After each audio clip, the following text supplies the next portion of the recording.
Good morning, everyone. Kitty Foss here, your storytelling astrologist, reader of the stars for February 1st, 2nd, and 3rd.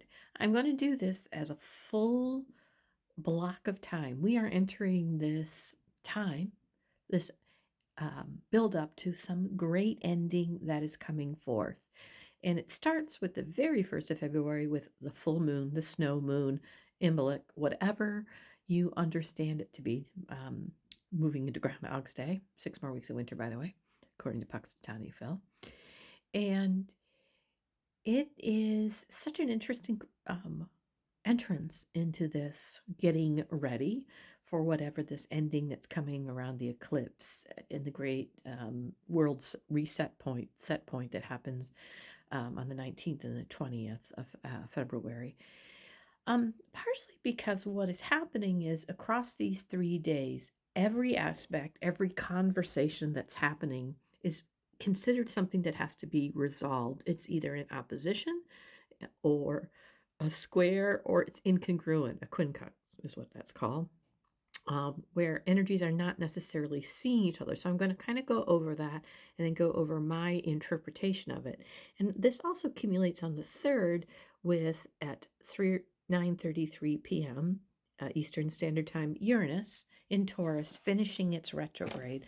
And so that's all key to the full moon that shows its light upon what we need to let go of, allows us to give forgiveness, and allows us to understand and be thankful for what is already on its way to us.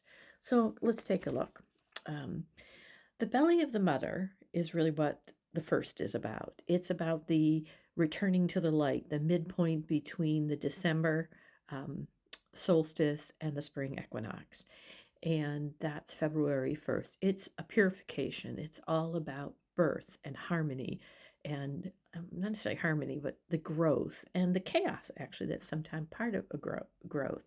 And because we have oppositions, squares, and incongruence, there's a lack of common ground and discernment that is happening with a lot of the daily energies, all in that Aquarius. And so, um, opposition is it's an aversion that can't be seen. It's an invitation to do over. It's all about self-transformation because it's not talking to the moon.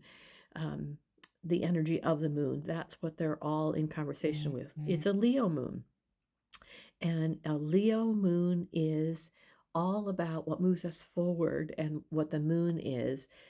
It shines about our individual to move us forward about how we feel, how we first join others in thoughts and time. It's especially important as we prepare to enter this great ending. What is going to move us forward?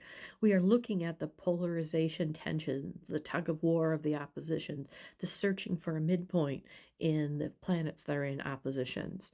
And they all take turns in either oppositions or in incongruence, where they are working kind of independently from each other from this moon. And that includes as it goes into Virgo on Monday. And so it's really about what moves us forward and how those little pieces affect us, the patterns. And so this incongruence allows us to look at deeply, dive into who we are. So this is subconscious emotional intuition rhythms are working completely separately from our comfort zones.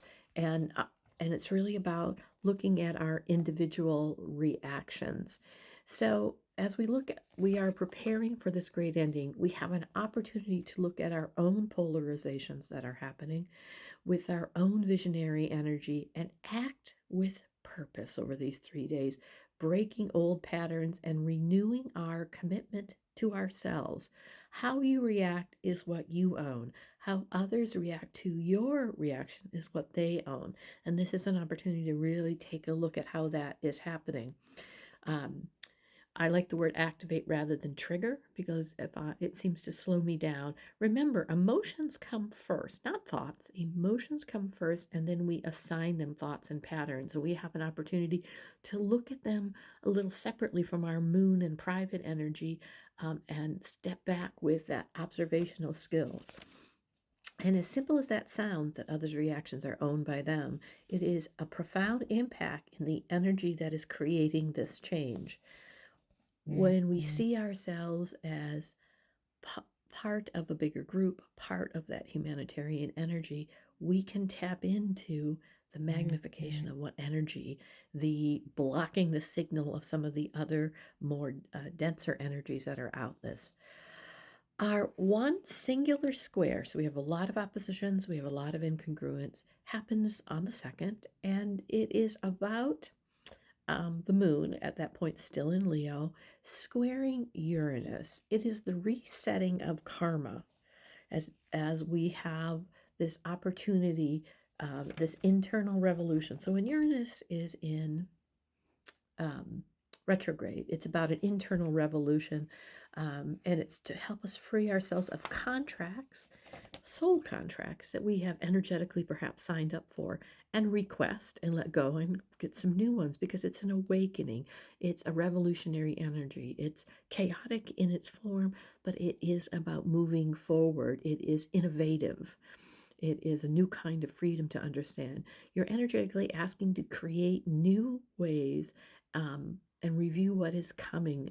It's like it's at this point, it's almost like a pressure valve that is being opened to let off all the steam and really kind of settle into what it is I'm going to create, this innovative energy. It is a ruler, interestingly enough, of all of that Aquarian energy that is happening every single day, and along with our Pluto placement.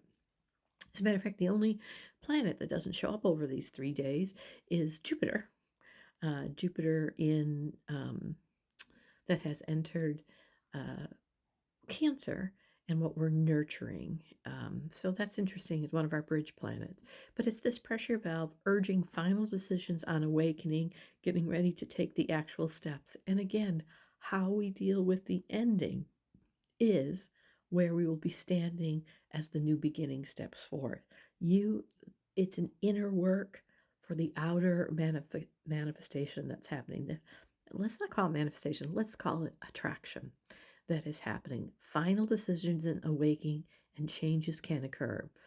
This is a revolutionary time. It is a revolutionary understanding of what it is to be human, and we have a lot of people trying to tell us really what that needs to mean. So, I've been noticing there's a lot of what radicalized you. And then what they show is messages of hope, messages of taking care of one another, messages of kindness. So I've been radicalized by those as well. I truly believe this is our evolution. Namaste. I will be back on Wednesday.